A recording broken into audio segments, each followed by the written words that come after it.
Bonjour à tous, donc aujourd'hui on se retrouve pour une nouvelle vidéo et donc dans cette vidéo je vais aborder les quantités de ce que je mange et comment ça évolue dernièrement. Alors pour tous ceux qui arrivent sur la chaîne, je rappelle que je suis slivée depuis bientôt 4 ans, je pesais 110 kg et j'ai perdu 45 kg depuis, voilà. Alors dernièrement on m'a demandé si les quantités avaient encore évolué puisqu'il y a quelques semaines de ça, enfin maintenant plusieurs mois, je vous avais fait une vidéo en vous indiquant que mes quantités avaient légèrement augmenté. Voilà, donc il y en a beaucoup qui étaient curieux de savoir si c'était stable ou si ça avait à nouveau augmenté. Alors, je précise simplement que c'est volontaire, je ne communiquerai pas de quantité de manière très explicite dans cette vidéo, tout simplement parce qu'on a tous des protocoles qui sont différents et je ne veux pas influencer vos protocoles. Certains mangent plus que d'autres et je souhaite pas, ou moins que d'autres, et je souhaite pas que l'un ou l'autre se dise ah bah c'est pas normal ce que je fais, etc. Ce qui compte c'est de respecter son protocole, encore une fois je le répète, et de ne pas se fier à ce que l'autre peut faire parce que ça peut être complètement contraire à son propre protocole. Voilà. Au niveau des quantités, pour en revenir au sujet, il se trouve que depuis maintenant plusieurs semaines, les quantités sont plutôt stables. Alors encore une fois, elles ont évolué bien évidemment depuis le début de l'opération, puisqu'au départ on mange vraiment peu sur les semaines qui suivent, hein, donc ça c'est normal, même l'équipe médicale me l'avait dit, mais l'équipe médicale m'avait aussi alerté sur le fait que même si c'était normal que les quantités évoluent, fallait quand même veiller à ce qu'elles n'évoluent pas trop non plus, parce qu'après le risque c'était de dilater petit à petit l'estomac, la reprise de poids, enfin voilà, tout ce qui va avec derrière. Donc ça on m'avait bien expliqué que les quantités évoluent, ok, maintenant il faut que ça reste raisonnable, et il se trouve que depuis quelques mois, eh bien c'est stable. Donc je vous avoue que je suis quand même super contente là-dessus parce que la dernière fois que j'avais vu que mes quantités, enfin que j'avais pris conscience que les quantités avaient un peu évolué, je vous cache pas que ça m'avait quand même un peu voilà, j'étais un peu stressée, enfin c'est surtout que j'ai gardé une petite crainte de me dire si ça continue à évoluer comme ça, voilà, est-ce que je vais pas un peu mettre en péril la sleeve, enfin est-ce que voilà, je vais pas dilater mon estomac, etc. Donc ça restait une petite crainte que j'avais voilà, comme toute crainte, hein, c'est pas très agréable, donc voilà. Là il se trouve que voilà, je suis vraiment sereine à ce niveau-là. Actuellement mes quantités elles n'évoluent pas. Alors après quand je parle de quantité, faut être bien d'accord que ça peut m'arriver à certains repas de manger un petit peu plus que d'autres, hein. Je veux dire, on reste humain même si on est opéré.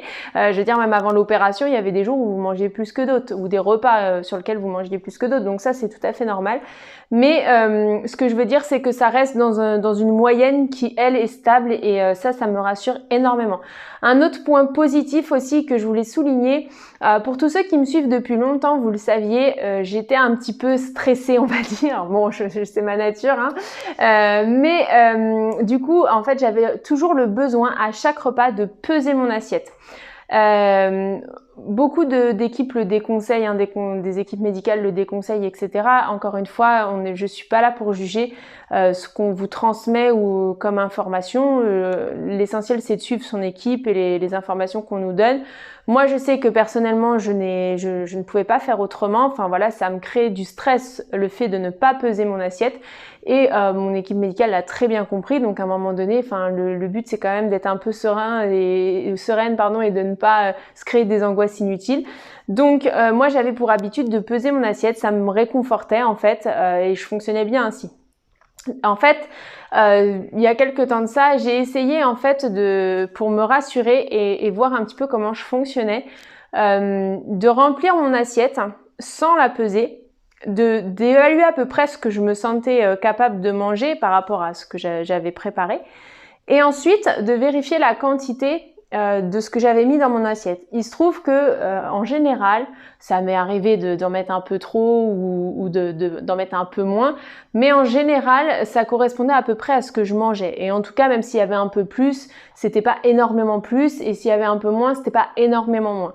Donc petit à petit, en fait, j'ai pris confiance, et je pèse du coup de moins en moins mes repas. Alors ça m'arrive des fois de laisser un peu dans mon assiette parce que je sens que j'ai trop, ou alors d'aller me remettre une petite cuillère ou deux parce que je sens que j'ai pas mis tout à fait assez.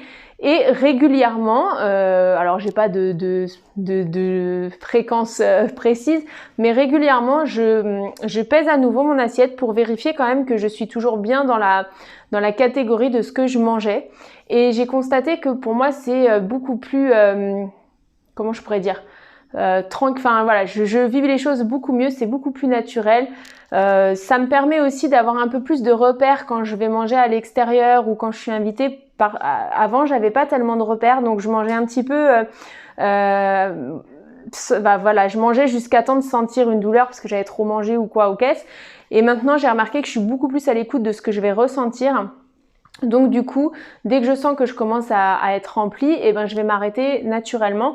Et quand je vais être en extérieur, eh bien c'est pareil, je vais pas avoir de stress de me dire ah bah je vais mettre la bouchée de trop, etc.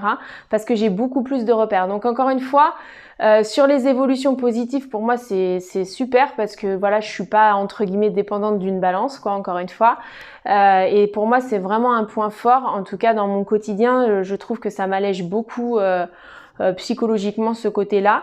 Et puis ce qui me rassure surtout, c'est de voir sur la durée que mes quantités elles se stabilisent aussi vraiment, enfin en tout cas pour le moment. Donc voilà, ça pour moi c'est le top. Et puis le troisième point positif aussi, c'est comme je vous disais que je m'écoute beaucoup plus.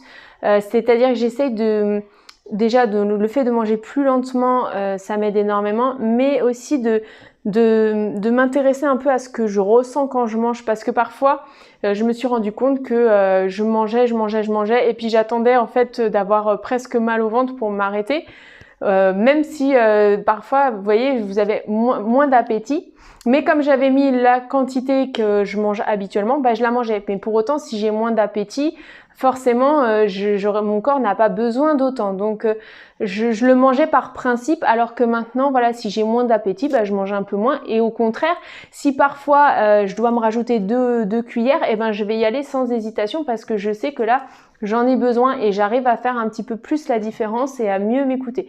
Et ça, je trouve que pareil, c'est un vrai point positif. Alors encore une fois, hein, je le dis, je vais bientôt arriver à 4 ans post-op. Vous voyez, il me faut 4 ans pour arriver à faire ça. C'est pour vous montrer aussi que tout n'est pas gagné, qu'on peut pas tout changer d'un coup, hein. Encore une fois, peut-être que ça, vous arrivez déjà à le mettre en place même avant d'être opéré ou en tout début de post-op, et c'est top, tant mieux, quoi. Encore une fois, voilà, plus vite on arrive à faire les choses, parfois mieux c'est. Mais ce que je veux dire, c'est que enfin, mon message, c'est encore une fois, c'est faut rester dans le positif et essayer de continuer à améliorer les choses, même après 3 ans, 4 ans, etc. Parce que je suis sûre que même l'année prochaine, même dans 2 ans, j'arriverai encore à améliorer des choses pour faciliter mon quotidien, pour être plus sereine, pour être mieux dans ma peau. Et voilà, et c'était aussi ce message-là que je voulais vous transmettre dans cette vidéo.